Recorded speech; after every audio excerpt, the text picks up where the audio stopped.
반갑습니다. K리그 1 28라운드 FC서울과 강원FC 경기를 리뷰를 해보겠습니다. 나란히 4연승을 달리던 두 팀이 만나면서 28라운드에서 굉장히 가장 관심을 많이 받았던 경기였는데요. 결과는 2대0으로 서울의 승리로 끝났습니다. 서울은 이날 승리로 촬영일인 25일 기준 3위까지 올라갔고요. 강원은 패하긴 했지만 그래도 아직 1위를 유지하고 있습니다. 서울은 파죽의 5연승으로 이제 우승까지 넘볼 수 있는 위치에 올랐습니다. 김기동 감독 부임 이후에 전반기에는 경기력이 올라오지 않으면서 여러가지 좀 걱정거리가 많았지만 이제는 선수들이 김기동 감독의 축구를 이해하고 많이 익숙해지고, 그리고 여름 이적 시장에서 데려온 선수들도 굉장히 빠르게 적응을 하면서 활약을 해주고 이 선수단 뎁스까지 얻으면서 남은 시즌 굉장히 가장 관심을 많이 받는 팀 중에 하나로 올라섰습니다. 네, 이날 경기는 전반전에 승부가 갈렸다고 해도 과언이 아니었는데요. 강원은 자신들이 잘 해오던 것들을 전혀 보여주지 못했습니다. 특히 공격 진영에서 최전방 자원으로 보내는 마지막 슈팅까지 때릴 수 있는 그 전까지의 패스, 이런 것들이 좀 정확도가 많이 떨어지면서 좋은 장면을 연출하지 못했네요. 네, 이 장면 보시면 강원이 공격을 전개하는데 중앙을 거쳐서 좌측으로 연결을 했고, 좌측에 있던 김경민이 다시 중앙으로 연결을 했지만 정확하지 못했고요. 네, 여기서도 이제 마지막 슈팅까지 만들 수 있는 패스가 또 연결되지 못했습니다. 이 장면도 김동현이 코바세비치를 보고 중앙으로 볼 투입을 했지만 실패하는 모습이었고요. 그리고 19분에는 이기혁이 측면에서 이상원에게 보내는 패스가 다소 부정확하면서 잡아내지 못했습니다. 네, 여기서도 역습으로 나갈 수 있는 장면이 있었는데 상대 볼을 빼앗은 이상원의 논스톱 패스가 코바세비치의 약간 뒤쪽으로 연결되는 바람에 컨트롤 미스가 나오고 말았네요. 그리고 이건 볼 차단 후에 공격 전개 시 다시 빼앗기는 장면인데요. 강투지가 양민혁에게 주는 패스가 제대로 연결되지가 못했네요. 그리고 후반전에도 마찬가지인데 김동현이 양민혁을 보고 시도한 패스, 이 패스도 나가고 말았습니다. 반면 서울은 전반전 이제 공격진의 움직임과 패스들이 굉장히 좋았는데요. 중앙에서 침투 패스가 잘 들어가면서 강원 수비를 허물었고요. 이 장면에선 이제 반대 전환 패스를 강상우가 잘 컨트롤한 뒤에 크로스를 했고, 루카스 실바가 슈팅까지 연결을 했네요. 네, 여기선 링가드가 측면에서 볼을 잡았을 때 루카스가 공간을 찾아 들어가는 움직임이 아주 일품이었습니다.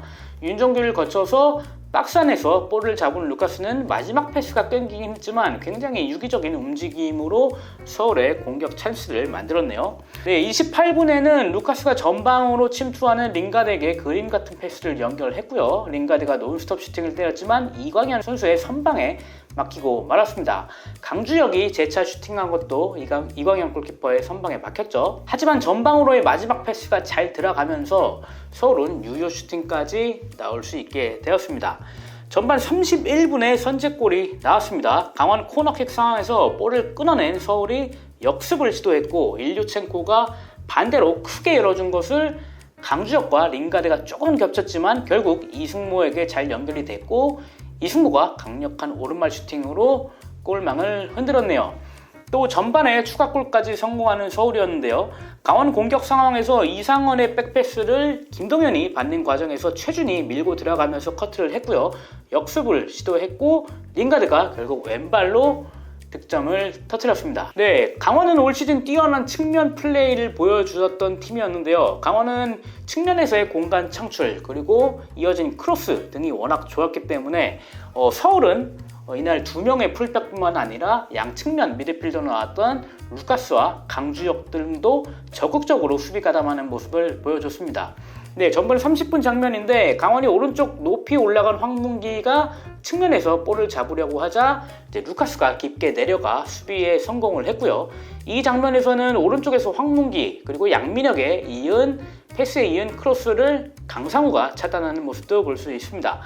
그리고 전반 추가 시간에는 강원이 측면 공격이 여의치 않자 강투지까지 올라가서 오른쪽을 공략하려 했지만 서울 수비가 미리 예측을 하고 수비에 성공하는 모습을 보여줬습니다.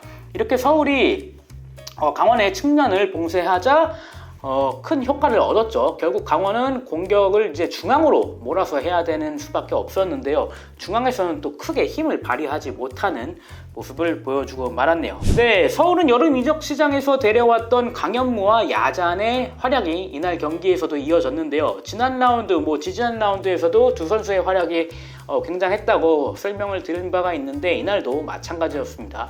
강현무는 전반 막판 강원 코너킥에 흘러나온 볼을 김동현이 발리 슈팅으로 때린 볼을 빠른 반사신경으로 막아내는 데 성공했고요. 후반 막판에도 골문 앞에 있던 김강국의 슈팅을 동물적 감각으로 막아내면서 실점을 끝까지 허용하지 않았습니다. 야잔도 수비의 핵심이었는데요. 양민혁의 패스가 코바체비치에게 연결되기 직전에 커트를 해줬고요. 또 김경민과의 1대1 대결에서도 밀리지 않는 모습을 보여줬습니다.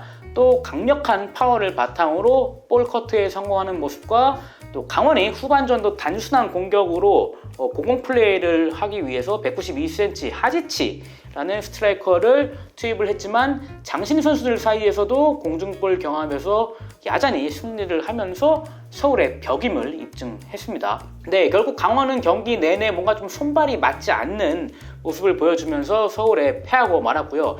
저는 사실 이날 이제 시작 전까지 이제 미드필더 싸움에서 김동현과 이유연, 강원의 그 중원 조합이 좀 더 우세할 거라고 생각을 했는데 또 이승모와 최준이 버틴 서울의 또 그런 중원 조합이 또 경기를 주도를 했습니다. 최준은 굉장히 이제 굳은 일을 도맡아 하면서 이승모가 전체적인 경기를 조율할 수 있도록 도움을 주었고요. 또 덤으로 이승모는 또 득점 그리고 최준은 어시스트까지 기록을 했네요. 네, 경기 후에 이제 김기동 감독을 만나봤는데 김기동 감독은 일단 전반전에는 이제 퍼펙트한 경기였다라고 얘기를 했지만 또 후반전은 또 경기력이 조금 아쉬운 모습도 있었다고 하고 그 다음에 또 좀 결정적인 찬스들을 몇 차례 놓친 장면들이 있었잖아요. 그런 모습들은 조금 아쉽다, 개선이 필요하다고 했고 경기 보시면 중계에도 이제 김기동 감독의 이제 화난 모습 이런 모습이 벤치에서 보일 정도로 조금 아쉬움을 나타내는 모습도 있었고 또 후반에 뛰었던 교체로 들어갔던 멤버들이 전반부터 뛰었던 선수들의 짐을 좀 완벽히 덜어주지 못했다. 이런 멘트도 남겼습니다. 어쨌든 두 팀 모두 최선을 다하면서 좋은 경기를 보여줬고요. 그러나 이제 한 가지 아쉬웠던 점은 서울 월드컵 경기장의 잔디 상태였습니다. 또 무더운 여름을 지나면서 잔디 상태가 좀 안 좋아지는 상황이긴 했는데 두 팀 감독님들 모두 이제 잔디 상태에 대해서 좀 아쉬움을 표하기는 했습니다. 네, 강원 윤정환 감독님은 처음에는 이제 잔디에 적응을 하느라 많이 좀 신경을 써야 했고 잔디 적응 그런 와중에 상대 선수들의 압박도 신경을 써야 된다면서 여러 가지 이제 환경적인 요소에 대한 아쉬움을 보여줬고요. 또 김기동 감독님은 이제 잔디 상태가 워낙 좀 좋지 않았기 때문에 원정팀인 강원에 미안할 정도라고 이야기를 했습니다.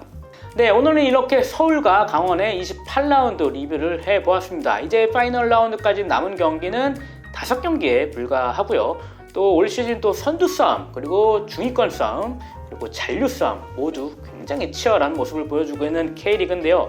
네, 그럼 저희는 다음 라운드 29라운드 리뷰에서 찾아뵙겠습니다. 감사합니다.